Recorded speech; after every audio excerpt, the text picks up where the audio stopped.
दिल्ली से एक अहम राजनीतिक बयान सामने आया है। केंद्रीय मंत्री एसपी सिंह बघेल ने संसद में प्रधानमंत्री नरेंद्र मोदी के बयान को दोहराते हुए कहा कि प्रधानमंत्री जो कुछ सदन में कहते हैं वही सत्य होता है।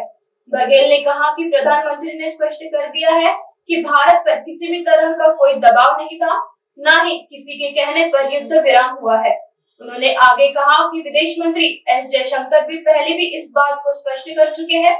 भारत ने हमेशा स्वतंत्र रूप से फैसले लिए हैं और देश की संप्रभुता से कोई समझौता नहीं किया जाएगा।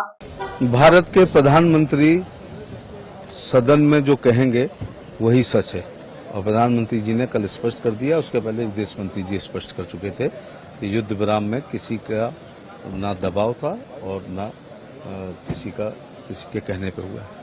पर नीतीश सिंह कह रहे कि ये तमाशा था, उसको बीजेपी के जो भक्त है, ट्रोल है, ये सब इस तरह को और भी इसको बढ़ावा दे रहा है। मैंने तो कुछ ऐसा नहीं कहा, जो मीडिया में चल रहा है वो सही है कि तमाशा ही था ऑपरेशन सिंदूर तमाशा अगर कहेंगे तो ये हमारे पैरामिलिट्री फोर्सेस का और हमारे मिलिट्री का, आर्मी, एयरफोर्स, नेवी का इससे ज्यादा अपमान कोई हो नहीं सकता। आज कुछ घुसपैठिए घुसने की कोशिश की, उसके महाशिव शक्ति के अंदर में भारतीय सेना ने उसको जवाब दिया और कहा कि ऑपरेशन सक्सेसफुल था। आपने देखा होगा कि कल गृह मंत्री जी के बयान में आया है कि 14 से 24 के बीच में पत्थरबाजों में कितनी कमी आई, हत्याओं में कितनी कमी आई, घुसपैठ में कितनी कमी आई और इस प्रकार के जो ट्रांजिस्टर बम और इस प्रकार के अटैक्स होते थे उनमें बड़ी भारी कमी है। आतंकवाद लगभग अपनी अंतिम सांसें ले रहा है और हमें अपने पैरामिलिट्री फोर्सेस पर, मिलिट्री पर नाज है। वो प्रयास करेंगे तो उसका जवाब भी हमारे यहाँ से दिया जाएगा।